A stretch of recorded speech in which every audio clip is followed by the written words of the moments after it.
Hello and welcome to Rajya Sabha TV. I'm Tina Jha with News Tonight, where we take you through the day's biggest news stories from across India and the world.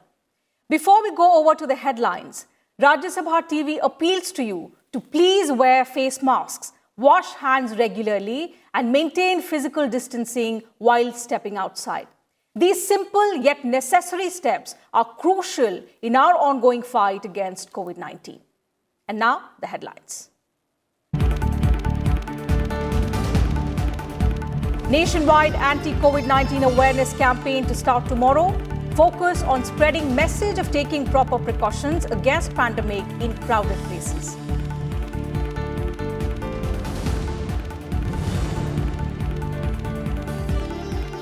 Cabinet Committee on Economic Affairs clears natural gas marketing reforms, approves standardized bidding process. Among other major decisions, Union Cabinet revises cost of Kolkata Metro Corridor project.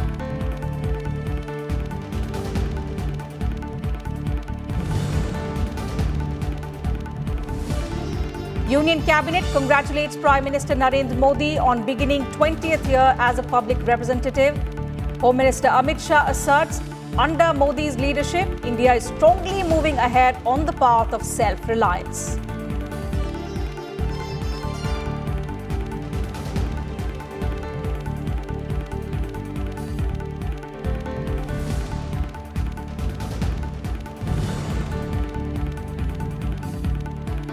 Last day of nominations for the first phase of Bihar elections tomorrow. JDU releases list of 115 candidates, RJD 42. BJP gives 11 seats from its share of 121 seats to the Vikassheel Insan Party.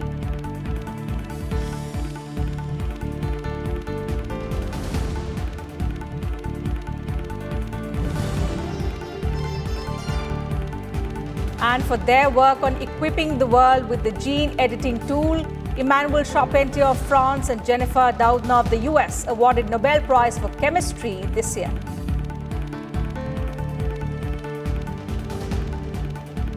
In a series of cabinet decisions, the government on Wednesday gave nod to major reforms in marketing of natural gas in the country. The cabinet, chaired by Prime Minister Narendra Modi, has also given its approval for signing a memorandum of cooperation in the field of cybersecurity between India and Japan. More details in this report. The Cabinet Committee on Economic Affairs, chaired by Prime Minister Narendra Modi, has approved natural gas marketing reforms. The objective is to prescribe standard procedure to discover market price of gas to be sold in the market by gas producers through a transparent and competitive process. एक standardise ई bidding procedure हमने आज approval किया. DGH, director general hydrocarbon, एक panel of E bidding platform suggest करेंगे producers के सामने. उसमें सरकारी प्लेटफॉर्म भी रहेंगे, उसमें क्रेडिबल प्लेटफॉर्म भी रहेंगे. उसके लिए गाइडलाइन बनाई जाएगी. उसमें क्लैरिटी और ट्रांसपेरेंसी रहे, सारे प्रोविजंस उसमें रखा जाएगा. The Union Cabinet also approved revised cost for Kolkata East-West Metro Corridor project for Kolkata city and surrounding urban areas. The Cabinet has approved over 8 crore rupees for this project. The project is estimated to ease traffic congestion, enhance urban connectivity and provide clearer mobility solution to lakhs of daily commuters. Kolkata के लिए ये सबसे महत्वपूर्ण सौगात आज माननीय प्रधानमंत्री जी के नेतृत्व में कैबिनेट ने मंजूरी दी है. 16.6 किलोमीटर लंबी ये east west metro corridor project वास्तव में मास रैपिड ट्रांसपोर्ट को एक नई ऊंचाई पे लेके जाएगा. कोलकाता में Environment Minister Javadekar informed that the government has signed a memorandum of cooperation with Japan for exchange of knowledge on cybersecurity. The minister also informed that the cabinet ratified the Stockholm Convention by banning 7 more chemicals in the country that pose a substantial health risk. नए 7 chemicals को जो health के और environment के लिए hazardous है, ऐसे chemicals को बंदी किया है। पहले भी हमने कुछ केमिकल्स को बंदी डाली है, तो दुनिया में एक पॉजिटिव संदेश भारत की तरफ से कि हम भी इसमें सक्रिय है और हेल्थ और पोल्यूशन करने वाला एनवायरमेंटल हजार्ड हम सहन नहीं करते। Javadekar also informed that another MOU has been signed between Zoological Survey of India and its Canadian counterpart on barcoding of faunal genomes. Ravinder Shoran's report for Rajya Sabha TV. The Cabinet also decided to launch the COVID-19 public awareness campaign amid public indifference towards wearing masks and avoid mass gatherings. During the media briefing, Union Minister Prakash Javadekar said that the campaign will be focused on places that are supposed to have a high density of people. He also said that a social media campaign will be started simultaneously to make people aware. लोगों के संपर्क के सभी ठिकानों पर banner, poster, stickers लगेंगे, चाहे railway हो, हवाई जहाज हो, बस हो, ऑटो रिक्शा हो, मेट्रो हो, पेट्रोल पंप हो, स्कूल, कॉलेज, आंगनवाड़ी हो, कोई ऑफिसेस हो, सोसाइटी हो, हाउसिंग सोसाइटीज हो, दूध केंद्र हो, मार्केट हो, रेस्टोरेंट हो, दुकान हो, बाजार हो, पुलिस स्टेशन हो, जहां भी लोग काम के लिए जाते हैं, सरकारी कार्यालय भी, ऐसे सभी जगह ये एक जन चेतना की मुहिम चलेगी. On to the latest COVID-19 updates now. For 15 of the last 20 days, daily recoveries in India have remained higher than the detection of new cases of coronavirus. India's COVID-19 tally of cases climbed to 67,57,000, with 72,049 new cases in a single day, while 57,44,000 people have recuperated so far.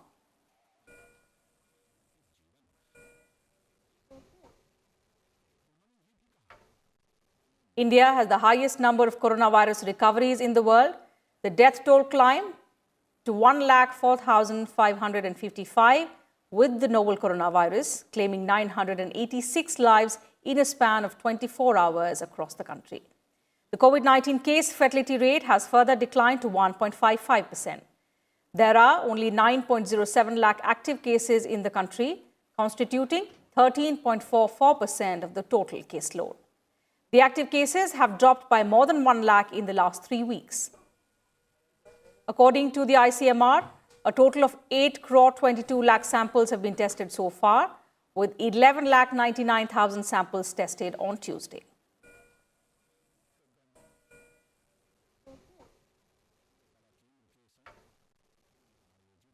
In yet another political milestone for Prime Minister Narendra Modi, on Wednesday, he entered his 20th consecutive year as head of a democratically elected government. Be it as Gujarat Chief Minister or as Prime Minister of the world's largest democracy, Prime Minister Modi has always been a crusader of people's welfare. The Union Cabinet and BJP leaders heaped praises on the Prime Minister and his leadership. Let's take a look at Prime Minister Modi's iconic journey from Gujarat Chief Minister to becoming a global leader. હું નરેન્દ્ર દામોદરદાસ મોદી ઈશ્વરના નામે સોગંદ લઉં છું ઈશ્વરના નામે સોગંદ લઉં છું मैं नरेंद्र दामोदरदास मोदी ईश्वर की शपथ लेता हूं कि विषय संघ के प्रधानमंत्री के रूप में या प्रकट नहीं करूंगा.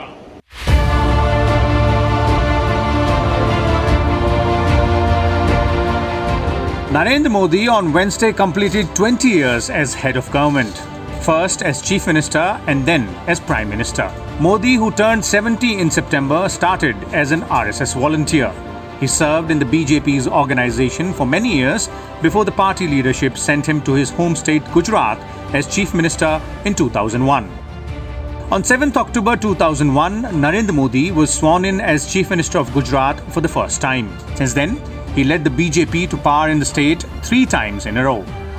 નરેન્દ્ર દામોદર દાસ મોદી ઈશ્વરના નામે સોગંદ લઉં છું ઈશ્વરના નામે સોગંદ લઉં છું કે કાયદાથી સ્થાપિત ભારતના કે કાયદાથી સ્થાપિત ભારતના સંવિધાન પ્રત્યે સંવિધાન પ્રત્યે હું સાચી શ્રદ્ધા અને નિષ્ઠા ધરાવીશ.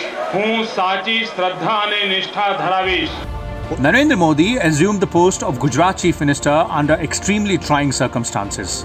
In 2001, when his government had to organize relief work in the aftermath of the Bhuj earthquake. Thereafter, he took several steps to fast-track development in the state. In 2007, Modi took oath as Gujarat Chief Minister for the second time and once again in 2012 for the third time. Under Modi's stewardship, Gujarat became self-sufficient on several fronts. In the process, it popularized the Gujarat model across the country. At a time when national-level investor summits were little known in India, Modi launched the vibrant Gujarat Investor Summit in 2003. The massive development work done by Prime Minister Modi as Gujarat Chief Minister played an important role in increasing his popularity.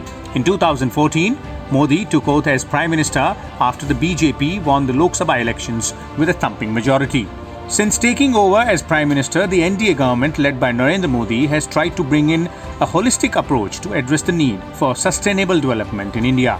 At the same time, his government stepped up efforts to enhance the image of India and give a glimpse of new India leading the world. People's trust in Modi led Indians to vote him back to power with an even bigger majority in 2019, making him the first non-Congress Prime Minister to hold power for the longest period. Flagship public welfare programs like Jan Dhan Yojana, Mudra Yojana, Jan Suraksha Yojana, Ujjwala Yojana, Ujala Yojana, Pradhan Mantri Awas Yojana, Saubhagya Yojana, Bhim UPI Yojana, Ayushman Bharat and PM Kisan have changed India's image. Bureau Report, Rajya Sabha TV. Rajya Sabha Chairman M. Venkaiah Naidu, in consultation with Lok Sabha Speaker Om Birla, has referred the Assisted Reproductive Technology Regulation Bill 2020 to the Department-related Parliamentary Standing Committee on Health and Family Welfare. The committee will examine the bill and report within 3 months. The bill seeks to provide for the regulation of assisted reproductive technology services in the country. The Department-related Parliamentary Standing Committee on Health and Family Welfare will scrutinize the Assisted Reproductive Technology or ART Regulation Bill 2020. The bill was introduced in Lok Sabha on 14 September 2020 in the monsoon session. The bill provides that every ART clinic and bank must be registered under the National Registry of Banks and Clinics of India. The National Registry established under the bill will act as a central database with details of all ART clinics and banks in the country. State governments will designate authorities to facilitate the registration process. Clinics and banks will be registered only if they adhere to specified standards, specialized manpower, physical infrastructure and diagnostic facilities. Valid for 5 years, the registration can be renewed for 5 more years. It may be cancelled or suspended if the entity contravenes the bill's provisions. The bill says that children born through ART will be deemed as the biological children of the commissioning couple. They will be entitled to the rights and privileges available to a natural child of the couple. A donor will not have any parental rights over the child. Any clinic or bank advertising or offering sex-selective ART will be punishable with jail between 5 and 10 years or fine between 10 lakh and 25 lakh rupees or both. Assisted reproductive technology has grown by leaps and bounds in the last few years. India has one of the highest growths in the ART centers and the number of ART cycles performed every year. Assisted reproductive technology, including in vitro fertilization or IVF, has given hope to a multitude of persons suffering from infertility. But it has also introduced a plethora of legal, ethical and social issues. India has become one of the major centers of this global fertility industry, with reproductive medical tourism becoming a significant activity. However, in spite of so much activity in India, there is yet no standardization of protocols and reporting is still very inadequate. The need to regulate the assisted reproductive technology services is mainly to protect the affected women and the children from exploitation. Kriti Mishra's report for Rajya Sabha TV. Time for a quick break here, but more news and updates will continue on the other side. Do stay with us.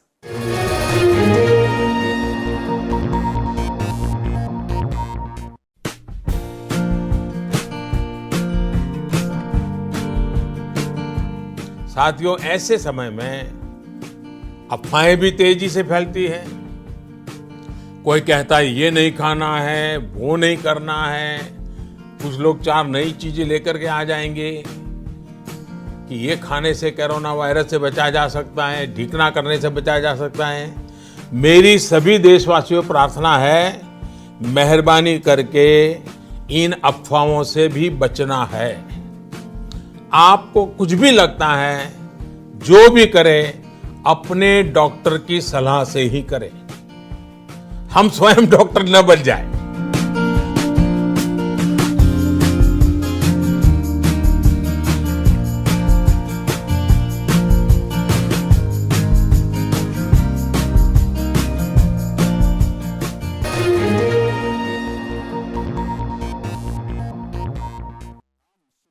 Welcome back. You're watching News Tonight. The Parliamentary Committee on Information Technology held its introductory meeting on Wednesday.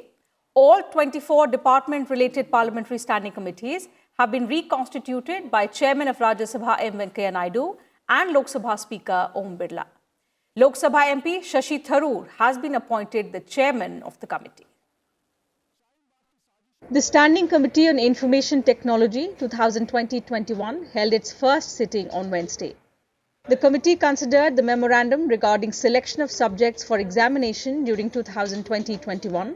After reconstitution of the committees, members on the Information Technology Parliamentary Committee from the upper house are Dr. Anil Agrawal, Dr. Subhash Chandra, Y.S. Chaudhary, Shakti Singh Gohil, Suresh Gopi, Mohammad Nadimul Haq, Syed Nasir Hussain, Syed Zafar Islam, Dr. Narendra Jadhav and Nabam Rebia.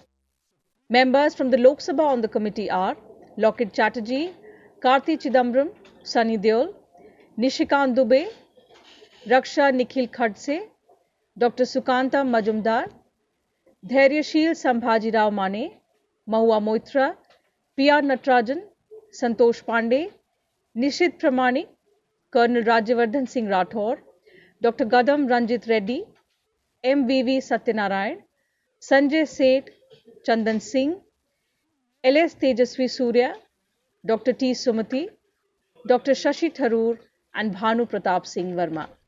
The Standing Committee on Information Technology is one of the 24 departmentally related committees in existence. It is constituted under Rule 331C of the Rules of Procedure and Conduct of Business in Lok Sabha.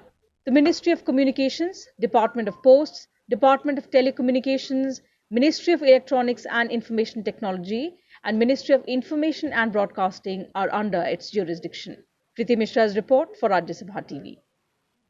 And the Parliamentary Committee on Transport, Tourism and Culture heard from the Secretary, Ministry of Road Transport and Highways on the impact of the coronavirus pandemic on the road transport sector. The committee is headed by Rajya Sabha MP T.G. Venkatesh. The Parliamentary Committee on Transport, Tourism and Culture held a meeting on Wednesday. Secretary, Ministry of Road Transport and Highways apprised members about the impact of the coronavirus pandemic on the road transport sector. Earlier, the ministry had issued an advisory on the control of the novel coronavirus and containment measures in the transport sector. The ministry advised that all necessary steps may be undertaken in public transport vehicles to ensure sanitation of seats, handles and bars. It further said hygiene and sanitation should be stepped up at all bus terminals, while public health messages may be displayed on public transport vehicles, bus terminals and bus stops. The ministry also requested states and union territories to take speedy action and mobilize support in this regard.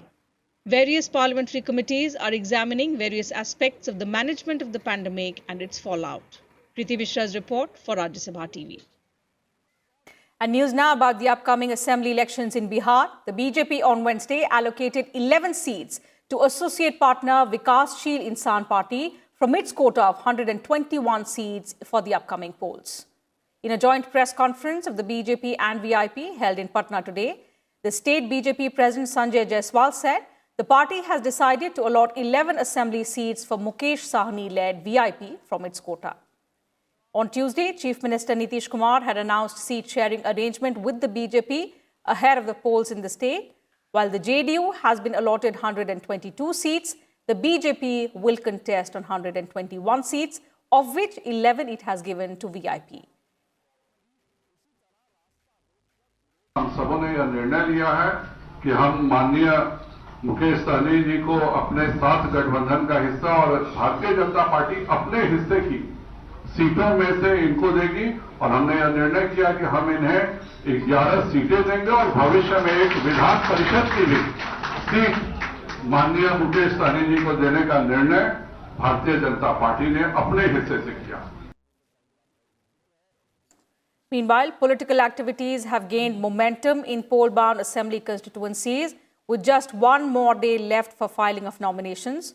So far, 154 candidates have filed their nominations for the first phase of state assembly elections.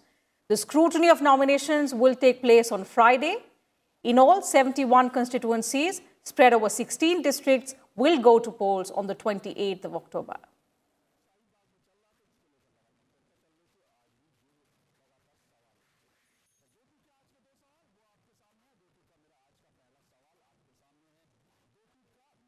Union Finance Minister Nirmala Sitharaman said the recently passed farm laws are aimed at welfare of farmers.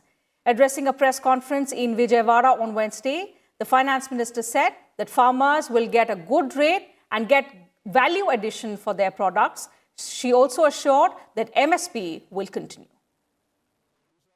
The buyer should have at least a PAN card and an Aadhaar number. And there are one or two such requirements so that there is a possibility to track if necessary. So the requirements are also simple requirements. And in any case, all these transactions will happen through a bank. Bank does its own KYC. So these are the minimum requirements which are expected. There are no complications otherwise. The district collector will have a team which he will form a committee through which it will be addressed. Redressal happens through them at that level itself. The Agriculture Ministry, meanwhile, on Wednesday said that the farm laws empower farmers to engage agri-business firms, processors or exporters at a mutually agreed remunerative price. The ministry said that paddy procurement totaling 15,26,534 metric tons with MSP value of around 2,882 crore rupees has been done from Haryana, Punjab, Chandigarh, Uttar Pradesh, Kerala and Tamil Nadu till the 6th of October. Addressing a press conference, Agriculture Secretary Sanjay Agarwal said that under the price support policy, the government is committed to provide remunerative prices to farmers in case of fall in the market price of their produce. सबसे सुखद बात यह है कि MSP की prices की जो CSC recommendation में सरकार लगातार प्रत्येक वर्ष बढ़ा रही है और यदि आप देखें ये वीट पैडी का देखें और वीट का देखें हर साल वृद्धि हुई है। आप विशेषकर जब देखें 17-18 से 18-19 के बीच में इस स्लोप में मेजर वृद्धि हुई। ये वाला वर्ष था जब भारत सरकार ने माननीय प्रधानमंत्री के नेतृत्व में ये निर्णय लिया कि एमएसपी का न्यूनतम रिटर्न 50% होगा और जिन क्रॉप का न्यूनतम रिटर्न 50% नहीं था उसमें 18-19 में मेजर जंप आया है। On a two-day visit to Tokyo, External Affairs Minister S. Jaishankar held bilateral talks with his Australian and Japanese counterparts. Jaishankar and Australian Foreign Minister Marise Payne discussed a range of bilateral and global issues, including regional security challenges. They also reviewed progress in bilateral ties following the virtual summit between the prime ministers of both countries. S. Jaishankar also held talks with his Japanese counterpart, where cooperation in manufacturing, skills, infrastructure and health were discussed. Both leaders also reviewed global situation and developments pertaining to UN reforms and stability in the Indo-Pacific region. The two foreign ministers also agreed to play pivotal roles in post-COVID challenges. The formal part of the remarks, thank you for all the assistance that we've got from Japan. Various economic indicators are revealing a steady recovery in almost all sectors, with some of them shooting above their previous year levels as well. Speaking exclusively to Rajya Sabha TV, Sanjeev Sanyal, Principal Economic Advisor in the Finance Ministry, said, in the coming months, India will step up investments in large infrastructure projects to boost demand. He added that India has so far chosen to announce its relief and economic measures phase-wise for rebooting the economy. Listen in. In the last 1 month or so, finally begun to see some data that is pointing towards the green shoots of a recovery. You may all have read about it in the newspapers. We are beginning to see, for example, GST collections go back up to 95,000 crores for the month of September. They are, of course, the collections of monies collected in August, but nevertheless, in September is when they get registered. Similarly, we saw car sales pick up from almost most of the major car manufacturers, motorcycle manufacturers. We also saw, similarly, electricity consumption going higher than what it was in September last year. Rail freight is back. So there are numbers now that suggest that some of the demand in those sectors that have been opened up have come back. In fact, you can watch the full interview with Sanjeev Sanyal with my colleague Kriti Mishra at 10 o'clock tonight. Moving on, AIADMK on Wednesday announced E.K. Palaniswamy as the chief ministerial candidate for Tamil Nadu Assembly elections 2021. The announcement was made by Deputy Chief Minister and AIADMK leader O. Pannirselvam. The AIADMK has constituted a steering committee of 11 members for 2021 Assembly elections in the state. இந்த சிறப்பான கூட்டத்திற்கு வருகை புரிந்து RBI's monetary and credit policy meet commenced on Wednesday. It follows the reconstitution of the Monetary Policy Committee with 3 new members. The Reserve Bank of India will announce monetary policy on the 9th of October. The meeting of the Monetary Policy Committee is being held from the 7th of October to the 9th of this month. In its last policy meeting on the 6th of August, the MPC kept the repo rate unchanged at 4% and decided to continue with the accommodative stance as long as it is necessary. This was done to revive growth and mitigate the impact of COVID-19 on the Indian economy. The government has appointed eminent economists Ashima Goel, Jayant R. Verma and Shashank Bhide as members of the MPC. They will replace Chetan Ghate, Pami Dua and Ravindra Dholakia, who were appointed on the panel for 4 years on 29th of September 2016. The MPC is a statutory committee that fixes the key policy interest rates and monetary policy stance of the country as well as the inflation target. The MPC comprises 3 external members and 3 members from the Reserve Bank of India. The Supreme Court said on Wednesday that occupying public places for protest like the Shaheen Bagh is not acceptable. The Apex Court said that areas like Shaheen Bagh, which had seen prolonged anti-CAA demonstrations starting December last year, cannot be occupied indefinitely. The Supreme Court said that any occupation of public places or roads by demonstrators which cause inconvenience to a large number of people and violate their rights is not permissible under law. Observing that democracy and dissent go hand in hand, the Supreme Court bench, headed by Justice S.K. Kaul, said, balance has to be struck between the right to protest and other public rights like the right to free movement. The verdict came on a plea against the anti-CAA protests, which had led to the blocking of a road in Shaheen Bagh last December. Pronouncing the verdict via video conferencing, the bench said the authorities like the Delhi police ought to have taken action in order to clear Shaheen Bagh area from the protesters.